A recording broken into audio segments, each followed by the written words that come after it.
What do you like about fixed price? From our perspective, the clients love it, their banks love it. It just makes the journey and the final outcome that much nicer for all parties involved. Yeah, we're still on talking terms and getting really good referrals, and testimonials from our customers because they've, a lot of them have enjoyed the journey and it's been more certain.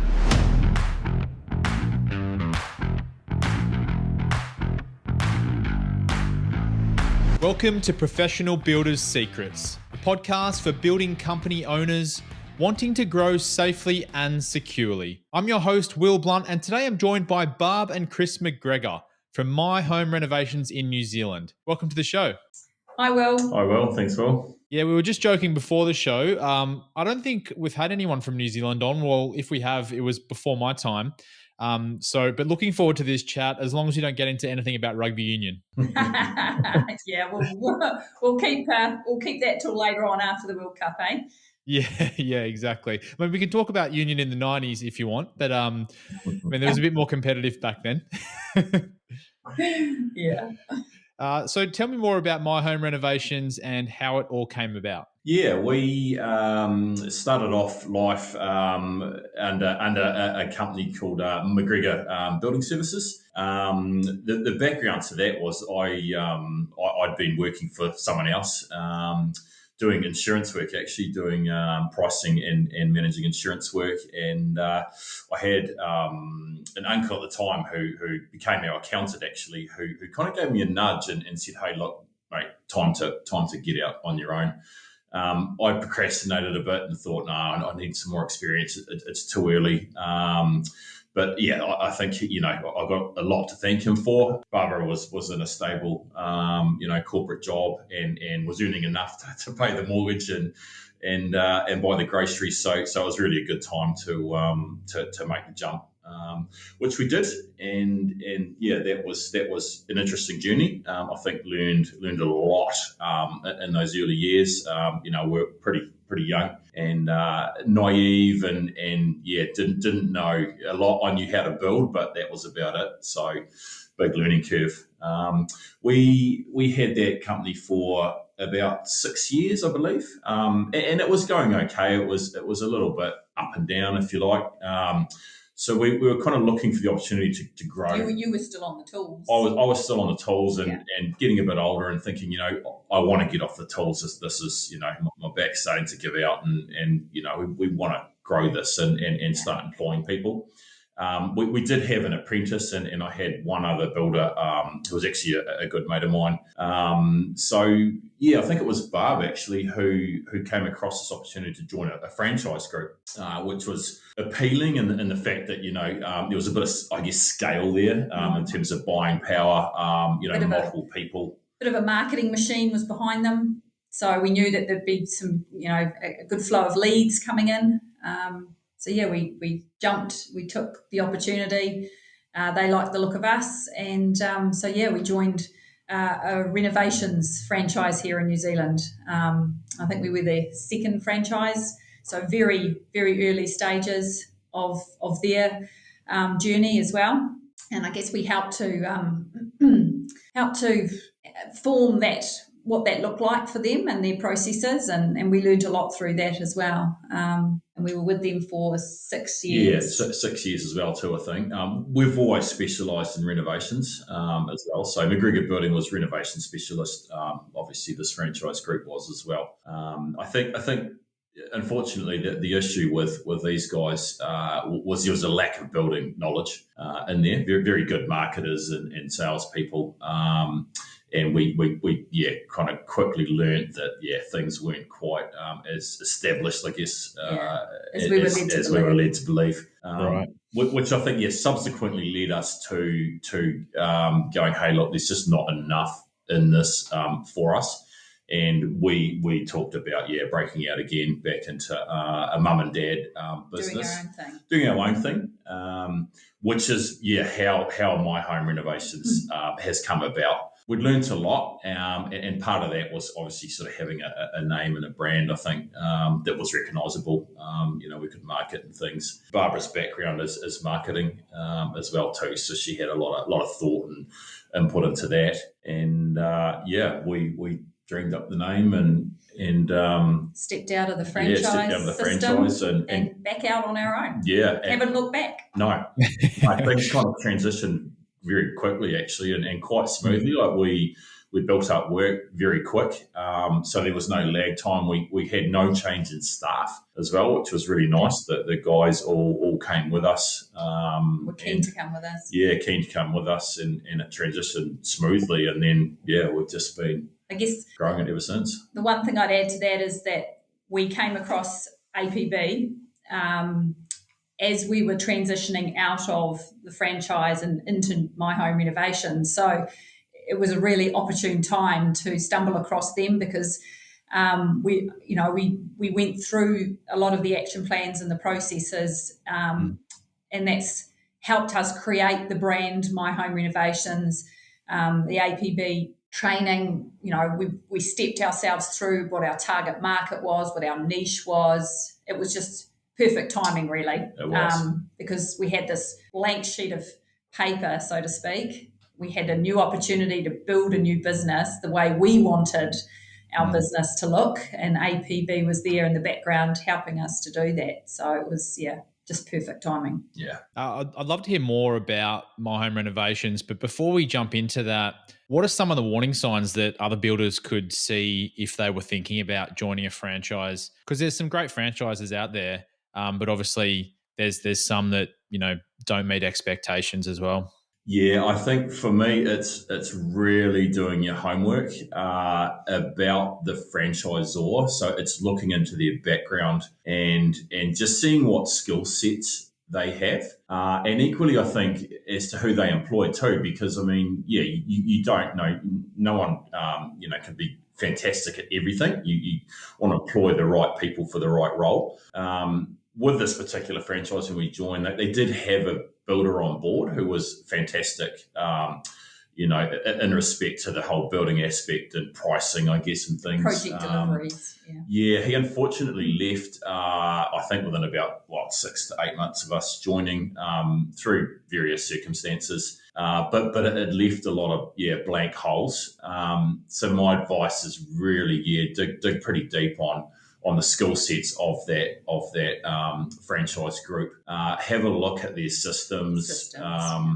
And just make sure that everything's meeting your expectation. There's a lot of good sales pitches, I think, that go with them. Equally, I think try and talk to some of the franchisees and just get some honest opinion feedback from them would be a really sensible way to go about that. I guess it's tricky because you may not have known at that time what the right systems were, right? So you're buying into the dream of getting a marketing engine behind everything that you do, and I can see why it'd be attractive. Yeah, and they were, in their defence, they were in a startup phase themselves, so even they probably didn't understand the systems that were required to deliver the renovation projects on time and on budget and so forth. So they were learning as much as we were. Obviously, if you're buying into a much more established franchise, then you'd have to hope that the right systems are in place. Like Kris says, my recommendations to anybody would be you've really got to try and test those out somehow before you leap in. Yeah. And I think you get what you pay for. Like we didn't pay a lot, given it was a startup, which was good too. But like Barb says, if you're getting into something that's established and proven, expect to pay for it.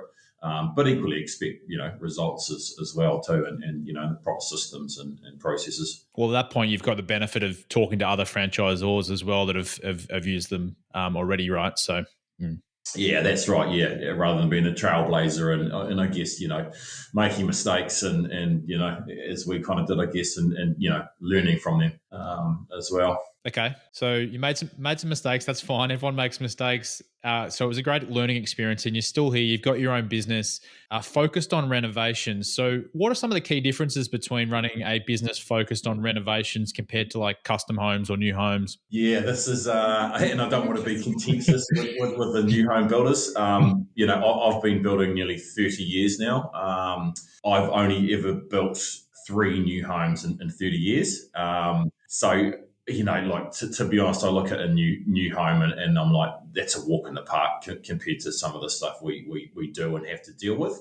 No disrespect to the new home builders, and I know there's plenty out there, and we know a few. members, we know a few. So yeah, please don't hate me.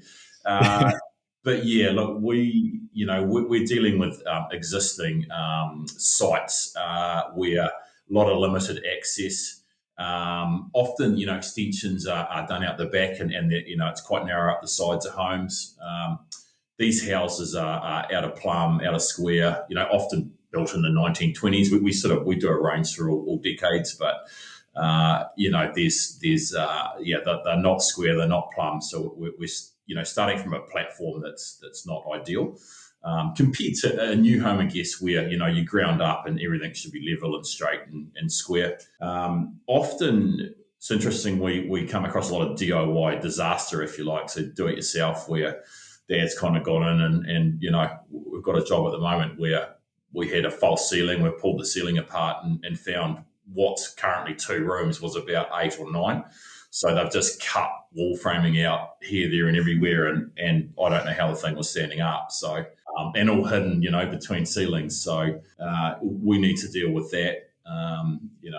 It's a big one. And as a result of those sorts of things that we uncover, there's a lot more administration in behind a renovations company, I believe, because you often do have lots of variations or change orders that you have to process. When you're tackling the unknowns that sort of reveal themselves through the project. So. And a lot of our clients will, not a lot, but probably maybe 50-50 will actually live on site during the renovation, depending on the complexity and I guess their level of comfort that they're used to. Yeah, their level of comfort and 7 a.m. drilling. Yeah, totally. It's stressful enough just having to pay and do these things. Let alone being woken up at 7 a.m. by builders making noise and mess. So that can be tricky in itself too. And we need to be respectful of neighbours as well as a huge one too. So. They've all got neighbours that they've got to move back into the renovation and live next to afterwards. So we need to make sure that the neighbours are happy. We're not blocking driveways or, dropping materials on their section or, blowing dust over the fence. So, there's just so many more complexities that I perceive compared to new homes. So, it's part of why we do it. We enjoy it. We enjoy the challenge, but it has its moments at times. Are there more complexities with liability because you're building you're extending onto someone else's build compared to just building it from scratch? Yeah, we take out, we control the contract works insurance rather than the homeowner. So it does cost us a little bit more money to protect the asset that's already there. But there's ways to do it. So I'm not sure that it's more liability, but it's just a different way of having to manage it, I guess. Yeah, I guess there is existing structure to be careful of and think about. So a lot of planning is key, and probably just obviously not damaging neighbours' properties and things. We're often dealing with overhead power lines too, which are a huge hazard. And existing underground services and old pipes and drains and things, where they are meant to be and not. So, I guess there's an extended level of liability, but it's really managed by careful planning and just thinking about, how we're going to tackle this. What does your process look like in the sense that someone comes to you and says, I want to get a deck done or I want to get this, additional room added to my house, something like that. Do you help them through the design phase and everything like that from end to end? Yeah, so we follow a similar process to perhaps some of the custom home new builders, and that we are design and build. So same sort of process. They approach us, tell us what they're thinking of doing, hoping to do. We obviously have to do a little bit of research into the property and what the legislation or the rules are around that property from a council perspective. And then, we walk them through concept design. We'll do a cost estimate based on that concept design so that we know whether we're in cooey of what they're hoping to spend on the project. And then once we've been given the tick of approval there, we move through to the working drawings or the consent drawings and apply for consent on their behalf. And that's at that point we do fixed price. We present them with a fixed price quote, which I guess is a little unusual, particularly in the New Zealand market for renovations. Most builders will do renovations on a cost reimbursement or charge up basis. Because there is so many things that are unknown, that is the easiest way for a builder to quote or price up. Whereas we do the fixed price, which is a bit of a differentiator for us in the market here. It's taking us a while to get that process down pat and our pricing tool built, but we're there or thereabouts now. It's always a process of continually improving it, but so we present them with the fixed price quote and then away we go. So it's that's the process, very similar to a new build. I liken it to our customers. I'd say we're a turnkey approach. So right from start to finish, we'll take care of everything, or as much as you want us to, in terms of if they want to supply their own plumbing fittings, we can live with that. We prefer to use our own subcontractors just for control as well too. So it's like a new home turnkey approach, but with renovations is how I position it. What do you like about fixed price? For us, it's been a much nicer journey with the clients. Yeah. I know of companies doing cost plus or cost reimbursement, and there's a lot of litigation because there's not a lot of time put into giving the clients an estimate of what it's going to cost. It's very much pie in the sky. It'll be around this. And often they get to and beyond that point and the job's only half finished and the clients are really questioning it. The banks push back, say, hey, we can't lend you more, or you can only borrow another 50K or whatever it might be. So it gets really ugly really quick. Yeah. There's been some horror stories that we've heard. And so from our perspective, the clients love it, their banks love it. It just makes the journey and the final outcome that much nicer for all parties involved. Yeah, we're still on talking terms and getting really good referrals, testimonials from our customers because they've, a lot of them have enjoyed the journey and it's been more certain. Obviously, it's sharing the risk between the two parties. I mean, we're obviously having to take a lot of time in the process to understand their plans and their project and the property that we're working on so that we can estimate the time and the labour and materials involved with the project. So there's a bit of risk on us to getting that part right. Obviously, the arrangement is that if we find anything that's unusual or unknown, that becomes a variation and a change order. So we're trying to minimise those down as much as we can. Whereas I guess if under a cost plus or a cost reimbursement arrangement, the risk is all on the customer, on the homeowner. They're the ones that are taking most of the risk because the builder's saying, well, it's going to cost what it's going to cost. I can give you an idea of what that might be, but the risk is with them. And like we've said, you can have some horrible stories where the clients run out of money and they've got an unfinished house. And we would never, ever want to leave any of our homeowners in that sort of situation. Yeah, that'd be worst nightmare kind of stuff, I think. There's cases where, hey, mistakes happen on sites. And I think, if we have that, we have to rectify it at our cost, whereas, cost reimbursement and the homeowners will never know. They don't understand the building process, but they can be paying for, reworks, or if there's a builder foreman on site who's on his phone talking about other jobs all day, only working half a day, they're still paying for that time. So for us, it's just more ethical. And again, I don't want to run down cost plus builders because there are some good ones who are very honest, but from our point of view, it's more ethical. It's a nicer journey.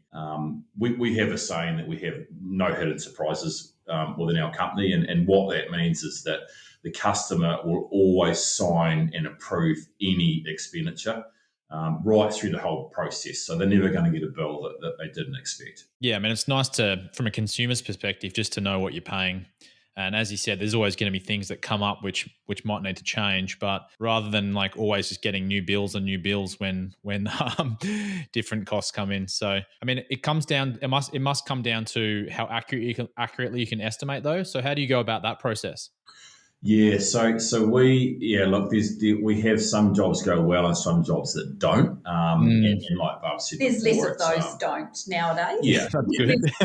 it's continual improvement. Mm. And this is a really tricky thing with renovations. Like you just never quite know what you're getting into at times. So we've built, I guess, a lot of experience around some of the areas where we kind of know that, hey, when we're dealing with a 1920s, 1930s home that, it's missing a lot of structure. This is how it was built, so it's going to be lacking this. No building paper, no insulation. Inherent issues with the different eras of houses. We will approach some areas where we're allowing what we call a provisional sum. So it's kind of our best guess allowance. For that particular area. And for example, excavation, we'll do a provisional sum on because we just don't know what's in the ground. Auckland's built on several volcanoes, so there's often rock. You could spend $10,000-$15,000 on a geotech report and find all this out, and then still have to deal with the rock. So we kind of sort of say to clients, hey, look, we've got a pretty good idea there's some rock, but we don't need to spend 10, 15K with a geotech. We'll start digging. If we find it, we find it, and then we have to deal with it anyway. So it's just that balanced approach to how we tackle those sort of unknown areas. It's experience through mistakes, and we're constantly just reviewing and taking learnings from every job. And I know we promised not to talk rugby union, but the analogy here is that the All Blacks, whenever they play a game, they spend an awful lot of time reviewing how that game went and learning the lessons for the next game. And that's exactly how we approach it too. Yeah. We review the jobs we do, what went well, what didn't, how do we tweak that pricing tool so that when the next job rolls in, we're not going to make that same mistake again. Yeah. And it's never perfect. Like perfection doesn't really exist, does it? So there's a level there where we're just trying to do the next job just that 1 to 5% better and more accurate, and just continually striving to do that. And Kris hit on it before that because we are specialists in renovations, we kind of understand how some of these lovely old homes are built and we kind of understand what we can expect. Whereas if you've got a new home builder who's trying to fill in his gaps in his workload with renovations, he's not necessarily going to have that experience. So he's going to have to, or she, I should say as well, nowadays, they're going to want to do it on a charge up or a cost reimbursement basis because they just don't have the level of experience that we've built up over the years of tackling these older homes. Yeah, and there's some skill and technique in some of the ways we can tackle these issues too, which I think a new home builder obviously won't have because they don't, it's not what they do and deal with. So it's we have some solutions to problems that we can fix fairly cost effectively, I guess, if you like. And again, that's just through trial and error and experience. Yeah, Barb, just before we move on, I've actually always loved the metaphor of a high-performance sporting team, and the All Blacks are a great example of that. I mean, anyone that has come across the All Blacks in their life, they would understand how elite they are in terms of their systems, processes, and everything like that. The comparison between that and a business, I think there's a lot to take. You've got a coach, you've got a number of players in the team. Everyone's working towards a system, processes, review process. I love that metaphor.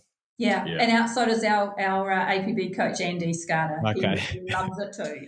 Yeah, and it's like... He's a Springbok though. Yeah, he's a bit of an All Blacks fan too though. On the fence, aren't you, Andy? But a lot of it's about culture, and that's what we're trying to instill with our guys, and it's not just while you're at work, it's how you behave and present yourself outside of work too. It's that whole overall, encompassing, the ethos, if you like, and that's the All Blacks to a T, and we are trying to model and emulate that somewhat. So like you say, well, it's incredible, the amount of transition from a rugby team that comes into a business that's the same or similar. It's astonishing, really. And when we talk about that with our own team, being New Zealanders, they are All Black fans themselves. They get it. Yeah. They understand it, Resonates. So it resonates with them. It's perfect, really. You mentioned that your team came across like from the franchise into the new business, which means you're obviously doing something right with maintaining them, retaining them, hiring the right people. What mentality do you take into that? Oh, well, I guess I hope that we're honest bosses that have their best interests at heart. Kris and I take a lot of satisfaction out of seeing our own team grow, both professionally and personally. The fact that we can give them a stable income, which enables them to go out and buy their first home, man, that really, warms our hearts as much as it must make them pretty proud. So I think, we've looked after them. We've given them, a lot of them, some great career progression. We've got guys in our team now that started out in their apprenticeships with us. So we've been able to give them the ability to finish their apprenticeship, but then go on at some point in the future to run jobs. And we still, try to keep that working through now with, having some apprentices in the team to help, build our future team for. And most of our guys are waged or on salaries too. And I think this is probably a big difference actually between new home and renovations. And we have tried just subcontractors or contractors with renovations and have really struggled and found it didn't work. So there's probably some new home guys going, I employ subcontractors, they can come and go as I need them. But we found having employees is a much tighter, tight-knit team. We feel more comfortable investing in them. And it's, I think it just makes for a better overall, overall job satisfaction for everyone, including the client too. So we try and treat our team like they're our own family. We will. Well, without them, we wouldn't have MyHome Renovations. Or removes outside of work, if it's personal, but we're happy to chat and do what we can. Yeah, it removes one level of complexity because, as you mentioned, renovations can get quite complicated on site, all the different things going on. So if you've got your team, at least you're removing the potential of inconsistencies in work quality, right? Yeah, that's right. Yeah. And I think just treating, neighbours and stuff as well too, when you've got a subcontractor coming in, they want to do the job as fast as they can because they're going to make more money depending on how you set things up. They're not particularly interested in a lot of, we need to, treat the clients, talk to the clients and the neighbours nicely. Whereas we educate our guys that it's hugely important. We've had referrals from neighbours even because they're like, man, you guys have done such a good job. You're tidy, you're polite, you work, quick. So it's really important. And I think a lot of builders don't get that. It's like the public are judging you all the time. And watching progress. A good team is really key to that.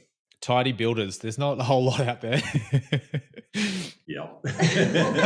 And again, we train our guys. We price in cleaning time. And it's not just the apprentices all the time or the labourer. Every Friday we have a big site clean. So knowing the homeowner is going to come in probably over the weekend and have a look. And that just reflects, if your site's tidy, they're going to assume your work's tidy. If the place is an absolute mess, what does that say about your work, quality? And equally your work vehicle, clean them, guys, and don't leave all your pie and wrappers and Coke cans, strewn all through your ute or your van because it looks terrible, or the site, and take care of your tools because, people are noticing that stuff. Yeah, all those little things add up, don't they? And that comes back to the marketing side of things. That perception that people build subconsciously contributes to how much you can charge and everything, right? Yeah, absolutely. It's the whole package that they're buying into. Professionalism, yeah. So you mentioned earlier about the franchise being a challenge in your complete journey, but since you've had MyHome Renovations, what's the biggest challenge you've faced? I think it's probably still pricing. I think in getting that right. not missing things out, or just really understanding that, hey, we're working with an old house with old walls, or we're tying into an old wall or roof. It's so variable that I think for me anyway, that would be probably the biggest ongoing challenge. I would agree. Yeah. I mean, that at the end of the day, we want a profitable business because we want to be here in 5, 10 years, 15, 20 years time doing the same thing. So in order to be here for our staff and for our homeowners, we're going to have to run a profitable business, and that boils right back down to making sure that we price the jobs correctly, and covering our overheads and so forth. So it's been the building of our pricing tool and the constant tweaking of it. We haven't always got it right. We're getting it more right nowadays, which is great. And you don't want to put too much fat into jobs. Like, we need to be honest and fair about it. I think a lot of cost reinvestment builders will say to clients, hey, the fixed price guys are chucking so much fat in because they've got to cover their butts, whereas we're open book so you can see it, but it's just not true. We need to be still pricing it. The price checker, we need to be on par or round about. I think, like, we can't be hundreds of thousands of dollars different. So we do need to get it right, and within that we have some wins and losses, but they are learnings, and we need to make sure we have really good cash flow, I think, to cover some of those losses at times, and put our hand out and say to the client, hey, yeah, we made a mistake, we'll pay for that, and carry on and keep the relationship good too. Do you find clients push back based on that fixed price versus cost plus scenario that you just mentioned? Not really. Like, they're all our clients love the fixed price. I think as a unique selling point, that it's a big thing. They often come to us because we're offering the fixed price option. Yeah. A lot of banks like it too, because they've got horror stories equally about blowouts with cost reimbursement, and the client really understands, hey, that's a pretty fixed point, so we know what we're in for. We always recommend a contingency. 10% would be our minimum. If we are dealing with an older home, we know something that's going to have issues. We like 10 to 20. If you can put that contingency aside, you'll be good. And if you don't spend it, well, if it's not needed, you can go out and buy a whole bunch of new furniture for your newly renovated home or something. And what's funny is that if we don't spend that contingency in the early stages, and that's when it is normally, as we're doing demolition, we're uncovering issues. If we get half, 3/4 of the way through the job, man, the variations from the client, oh, well, you're here, or can we upgrade? Yeah, just come. So they spend that contingency regardless, because they've got the money or the borrowing capacity. So it's a win-win. What are some of the things you've done over the years to refine your pricing and estimating process? You mentioned reflecting on previous jobs, that kind of stuff. Is that just organically happened? No, one of the first things we did was bring in what we call task codes. So whenever our guys on site are filling in their timesheets, they have to let us know what they're doing. So if they're framing up walls, then there's a code for framing, and they have to tell us what particular part of the house they were framing. So there's a little bit of admin for our on-site guys at the end of the day when they're completing their timesheets. And so what that means is at the end of the job, we can filter out and look at the job through the various different stages. So we can look at framing, for example, sticking with that example, and we can say, well, we allowed X number of labour hours to do our framing. This is how much this was the actual expenditure on framing. So we can know if we're going a little bit short or a little bit shy on that task or not. So I think that's probably been the biggest thing for us, and to be able to keep tweaking those prices. Yeah, and I'm constantly seeking feedback from the builders on site, at the coalface, if you like. They're coming across it. So we have we call them a construction manager, and one of our really good lead builders goes around all the sites once a week and just runs through some checklists and just gets feedback, from the guys. Hey, what have you struggled with, and why? And then we can analyse it and have a look at that, and just make adjustments. It's because every job's so bespoke. We've got to be careful not to overreact to some of that, and kind of just average it and go, hey, look, it happened on this job, but it didn't happen on these other four. So yeah, it's a team approach with that, just to get the feedback from the guys in terms of what's working or not, and sensibly adjusting our pricing, to those. And I think just in general, just talking with the guys, one of them the other day had a really good idea about whether I can sort of preempt potential issues with the house and just note those down. So I might see, hey, there could be a bit of rot behind that, and just so they're aware of it, so we can deal with it. Either at pricing stage or we're aware of it, during the build too. So communication with everyone is really helping, I think, fine tune that pricing. Do you use any software to track all of that stuff? Yeah. We use Builder-Trend as our project management software. We've been using that for a number of years now. I think Builder-Trend was barely even known here in New Zealand when we picked it up and started using it. And that, allows us to obviously do those task codes that I was talking about through the timesheet or time clock function. And then also probably the other biggest thing, going back to your other question, was the purchase orders. We obviously have all our subcontractors put their bids or their quotes into the system, and then we can release purchase orders. So we're telling the subcontractor, this is this job is going ahead, this is how much you quoted, this is what we've agreed to pay you for this scope of work. And it keeps everybody honest. It means that if there is any extra work that's uncovered during the project, they have to raise their hand too and say, hey, look, we didn't allow for this situation, so now we've got to talk about charging some more money or whatever it might be, and we can have that conversation with the homeowner. So Builder-Trend has been key in being able to control our costs through purchase orders as well. And then we tie in with Xero, which is just a fantastic accounting piece of software. So that's revolutionised a lot of small businesses, I would say, over the years.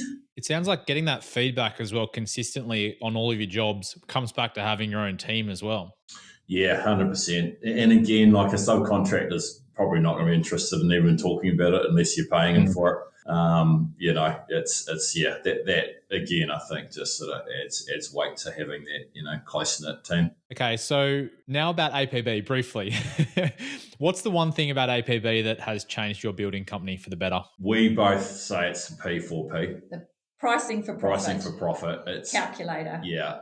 Like really understanding what it costs you to run your building company every day. I'm not great with the financial stuff and never have been. It's not something I'm taught as a builder. I could build and build well.